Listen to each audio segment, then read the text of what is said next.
California ਦੇ ਵਿੱਚ 2 high school ਦੇ ਆਫੀਸ਼ੀਅਲਸ ਨੂੰ ਅਰੈਸਟ ਕੀਤਾ ਗਿਆ ਹੈ ਕਿਉਂਕਿ ਉਹਨਾਂ ਨੇ ਇਹ ਜਿਹੜੇ ਸਕੂਲ ਦੇ ਵਿੱਚ ਉਹ ਕੰਮ ਕਰਦੇ ਸੀ ਉੱਥੇ ਸੈਕਸ਼ੂਅਲ ਅਸੌਲਟ ਹੋਇਆ ਸੀ, ਉਹ ਰਿਪੋਰਟ ਤੱਕ ਨਹੀਂ ਕੀਤਾ। ਡੇਵਿਡ ਜੈਂਗ 38 ਸਾਲਾਂ ਦੇ ਤੇ ਨਤਾਸ਼ਾ ਹੈਰਿਸ 37 ਸਾਲਾਂ ਦੇ, ਦੋਨੋਂ ਹੀ assistant vice principal Carter high school Rialto California ਦੇ ਵਿੱਚ ਹੈਗੇ ਆ। ਕਹਿੰਦੇ ਵੀ ਉਹਨਾਂ ਨੇ ਚਾਈਲਡ ਅਬਿਊਜ਼ ਤੇ ਰਿਪੋਰਟ ਨਹੀਂ ਕਰਨਾ ਚਾਈਲਡ ਅਬਿਊਜ਼ ਨੂੰ, ਉਹਦੇ ਕਰਕੇ ਉਹਨਾਂ ਨੂੰ ਅਰੈਸਟ ਕਰ ਲਿਆ ਗਿਆ ਹੈਗਾ। ਹੁਣ ਉਹ ਜੌਬ ਤਾਂ ਜਾਊਗੀ ਪਲੱਸ ਉਹਨਾਂ ਦੇ ਉੱਤੇ ਜਿਹੜੇ ਚਾਰਜਸ ਆ ਉਹ ਵੀ ਲੱਗਣਗੇ। ਰਿਆਲਟਾ ਪੁਲਿਸ ਨੇ ਦੱਸਿਆ ਵੀ ਸੈਕਸ਼ੂਅਲ ਬੈਟਰੀ ਉਸ ਸਕੂਲ ਦੇ ਵਿੱਚ ਵਾਪਰੀ ਸੀ ਜਿੱਥੇ ਇੱਕ 15 ਸਾਲਾਂ ਦੀ ਬੱਚੀ ਉਸ ਨੂੰ ਅਸੌਲਟ ਕੀਤਾ ਗਿਆ ਸੀ 17 ਸਾਲਾਂ ਦੇ ਇੱਕ ਮੇਲ ਬੱਚੇ ਵੱਲੋਂ। ਤੇ ਕਹਿੰਦੇ ਵੀ ਪਿਛਲੇ 3 ਮਹੀਨਿਆਂ 'ਚ ਲਗਾਤਾਰ ਤੇ ਜਿਹੜੇ ਵਿਕਟਮਸ ਆ ਵੀ ਲੇਡੀ ਸੀ, ਬੱਚੀ ਸੀ, ਉਸ ਨੇ ਯੰਗ ਤੇ ਹੈਰਿਸ ਨੂੰ ਨਵੰਬਰ 2021 ਦੇ ਵਿੱਚ ਵੀ ਦੱਸਿਆ ਸੀ ਵੀ ਇਹ ਮੇਰੇ ਨਾਲ ਇਸ ਤਰ੍ਹਾਂ ਹੋ ਰਿਹਾ, ਤੇ ਕਹਿੰਦੇ ਵੀ ਇਹਨਾਂ ਨੇ ਕੁਛ ਨਹੀਂ ਕੀਤਾ ਤੇ ਹੁਣ ਪੂਰੀ ਇਨਵੈਸਟੀਗੇਸ਼ਨ ਤੋਂ ਬਾਅਦ ਉਹਨਾਂ ਨੂੰ ਅਰੈਸਟ ਕਰ ਲਿਆ ਗਿਆ ਹੈਗਾ। ਜੀ, ਯੂਕਰੇਨ ਤੇ ਰੂਸ ਦੇ ਵਿੱਚ ਜਿਹੜੀ ਇਹ ਇਨਵੇਜਨ ਕੀਤੀ ਹੈ ਰੂਸ ਨੇ ਜਿਹੜੀ, ਉਸ ਦੇ ਕਰਕੇ ਅਸਰ ਆਪਾਂ ਨੂੰ ਕੈਲੀਫੋਰਨੀਆ 'ਚ ਵੀ ਨਜ਼ਰ ਆ ਰਿਹਾ ਆ। ਕੱਚੇ ਤੇਲ ਦੀਆਂ ਕੀਮਤਾਂ $100 ਤੋਂ ਉੱਤੇ ਜਿਹੜੀਆਂ ਆ ਉਹ ਪਾਰ ਇੱਕ ਟਾਈਮ ਦੇ ਉੱਤੇ ਕਰ ਗਈਆਂ ਸੀਗੀਆਂ। ਸਦਰਨ ਕੈਲੀਫੋਰਨੀਆ ਦੇ ਵਿੱਚ ਗੈਸ ਦੇ ਪ੍ਰਾਈਸਿਸ ਨੇ ਰਿਕਾਰਡ ਜਿਹੜਾ ਆ ਉਹ ਤੋੜ ਦਿੱਤਾ ਹੈਗਾ ਆ। ਇਸ ਟਾਈਮ ਇਹ ਦੱਸਿਆ ਜਾ ਰਿਹਾ ਵੀ ਕੈਲੀਫੋਰਨੀਆ ਦੇ ਵਿੱਚ ਐਵਰੇਜ ਪ੍ਰਾਈਸ ਜਿਹੜੀ ਆ ਉਹ ਗੈਸੋਲੀਨ ਦੀ 4.77 ਦੇ ਉੱਤੇ ਜਿਹੜੀ ਆ ਉਹ ਪਹੁੰਚ ਚੁੱਕੀ ਆ, $4.77 ਦੇ ਉੱਤੇ। ਕਈ ਕਾਉਂਟਰੀਜ਼ ਦੇ ਵਿੱਚ $5 ਤੋਂ ਉੱਤੇ ਜਿਹੜੀ ਐਵਰੇਜ ਗੈਸ ਪ੍ਰਾਈਸ ਜਿਹੜੀ ਉਹ ਬਣ ਚੁੱਕੀ ਹੈਗੀ ਆ। ਸੋ ਕਹਿੰਦੇ ਵੀ ਜੇ ਦੇਖਿਆ ਜਾਵੇ ਤਾਂ ਸੈਂਟਰਲ ਕੋਸਟ ਦੇ ਵਿੱਚ 4.74, ਰਿਵਰਸਾਈਡ ਇਲਾਕੇ 'ਚ 4.73 ਤੇ ਸੈਂਡੀਏਗੋ ਵਾਲੇ ਇਲਾਕੇ ਦੇ ਵਿੱਚ ਜਿੰਨੇ ਵੀ ਸਦਰਨ ਕੈਲੀਫੋਰਨੀਆ ਦੇ ਇਲਾਕੇ ਉਹਨਾਂ ਵਿੱਚ 4.78 ਜਿਹੜੀ ਉਹ ਬਣੀ ਪਈ ਹੈਗੀ ਆ। ਸੋ ਯੂਰਪ ਨੂੰ ਵੀ ਜਿਹੜਾ ਹਰਜੋਤ ਸਿੰਘ ਜੀ ਇਸ ਦਾ ਅਸਰ ਜਿਹੜਾ ਉਹ ਦੇਖਣ ਨੂੰ ਮਿਲੂਗਾ, ਤੇ ਆਪਾਂ ਇੰਨੀ ਦੂਰ ਬੈਠੇ ਹੋਏ ਵੀ ਇਹ ਆਪਾਂ ਨੂੰ ਇਸ ਦਾ ਆਲਰੇਡੀ ਅਸਰ ਜਿਹੜਾ ਹੈ ਉਹ ਦੇਖਣ ਨੂੰ ਮਿਲ ਰਿਹਾ ਹੈਗਾ ਆ। ਸੋ ਆਉਣ ਵਾਲੇ ਦਿਨਾਂ ਦੇ ਵਿੱਚ ਇਹ ਇਨਵੇਜਨ ਜਿੰਨੀ ਜਿਹੜੀ ਦੇਰ ਤੱਕ ਜਿਹੜੀ ਉਹ ਚੱਲੇਗੀ ਉਨੀ ਦੇਰ ਤੱਕ ਇੱਦਾਂ ਹੀ ਕੰਮ ਜਿਹੜਾ ਉਹ ਖਰਾਬ ਹੁੰਦਾ ਜਾਣਾ ਆ।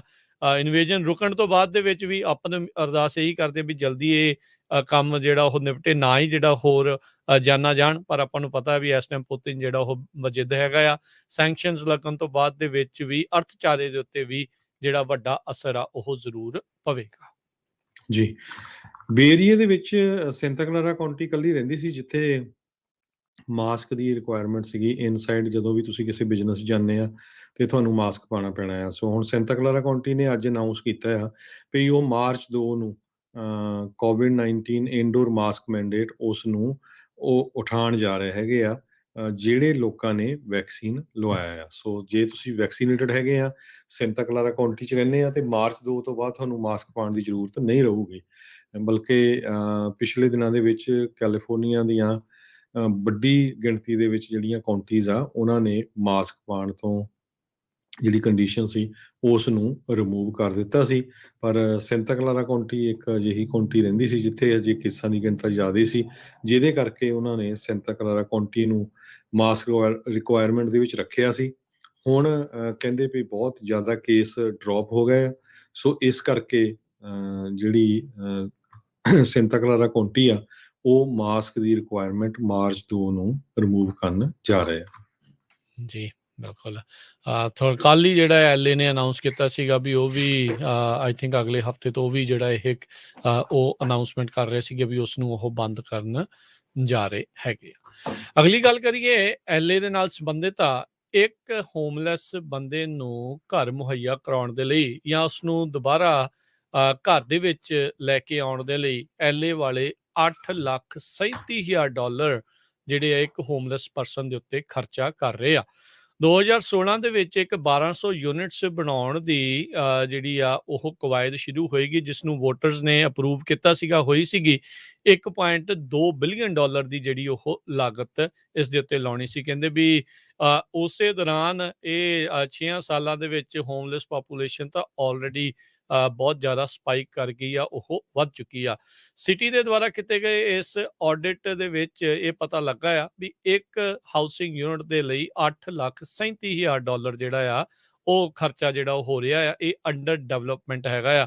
ਭਾਈ ਜੇ ਇੰਨਾ ਖਰਚਾ ਇਹਨਾਂ ਦੇ ਉੱਤੇ ਕਰਨਾ ਤੇ ਸਾਰੇ ਲੋਕਾਂ ਨੂੰ ਵੀ ਇੰਨੇ ਜਿਹੜੇ ਉਹ ਦੇ ਦਿਓ, ਆਪੋ ਆਪਣੇ ਜਿਹੜੇ ਘਰ ਆ ਉਹ ਲੈ ਸਕਣ ਤੇ ਉਸ ਦੇ ਵਿੱਚ ਜਿਹੜਾ ਉਹ ਰਹਿ ਸਕਣ। ਸਥਿਤੀ ਬਹੁਤ ਜ਼ਿਆਦਾ ਹੋਮਲੈਸਨੈਸ ਨੂੰ ਲੈ ਕੇ ਜਿਹੜੀ ਉਹ ਬਣ ਰਹੀ ਹੈਗੀ ਆ। ਸੋ ਕਹਿੰਦੇ ਵੀ ਜਿਹੜੇ ਵੀ ਇਹ ਯੂਨਿਟ ਬਣਾਏ ਜਾ ਰਹੇ ਆ, ਇਹ ਮੋਸਟਲੀ ਸਟੂਡੀਓਜ਼ ਜਾਂ 1 ਬੈਡਰੂਮ ਅਪਾਰਟਮੈਂਟਸ ਜਿਹੜੇ ਉਹ ਹੋਣ ਹੈਗੇ ਨੇ। ਹੁਣ ਤੱਕ ਕਹਿੰਦੇ ਆ ਵੀ 14% ਜਿਹੜੇ ਯੂਨਿਟ ਬਣੇ ਆ ਉਹ 7 ਲੱਖ ਦੀ ਕੀਮਤ ਤੋਂ ਵੱਧ ਹੈਗੇ ਨੇ ਤੇ ਇੱਕ ਪ੍ਰੋਜੈਕਟ ਦੇ ਵਿੱਚ ਤਾਂ ਪ੍ਰੀ ਡਿਵੈਲਪਮੈਂਟ ਤੋਂ ਪਹਿਲਾਂ ਹੀ ਐਸਟੀਮੇਟ ਆ ਉਹ 8,37,000 ਤੱਕ ਜਿਹੜਾ ਉਹ ਪਹੁੰਚ ਗਿਆ ਆ। 2016 ਦੇ ਬੈਲਟ ਪੇਪਰ ਦੇ ਉੱਤੇ ਇਸ ਪ੍ਰੋਪੋਜੀਸ਼ਨ HHH ਜਿਹੜਾ ਆ ਉਸ ਨੂੰ ਲਿਆਂਦਾ ਗਿਆ ਸੀ, ਜਿਸ ਨੂੰ ਉਸ ਟਾਈਮ ਦੇ ਉੱਤੇ ਲੋਕਾਂ ਨੇ ਅਪਰੂਵ ਜਿਹੜਾ ਆ ਉਹ ਕਰ ਦਿੱਤਾ ਸੀ। ਕਹਿੰਦੇ ਵੀ ਜੇ ਓਵਰਆਲ ਦੇਖਿਆ ਜਾਵੇ ਤਾਂ ਇਹਨਾਂ ਦਾ ਅਨੁਮਾਨ ਇਹ ਸੀਗਾ ਵੀ ਇਹ 10,300 ਯੂਨਿਟ ਇਸ ਪ੍ਰੋਪੋਜੀਸ਼ਨ ਦੇ ਤਹਿਤ 2026 ਤੱਕ ਜਿਹੜੇ ਉਹ ਬਣਾਉਣਗੇ, ਪਰ ਖਰਚਾ ਕਹਿੰਦੇ ਆ ਵੀ ਹੁਣ ਇਸ ਦੇ ਵਿੱਚ ਖਾਸਾ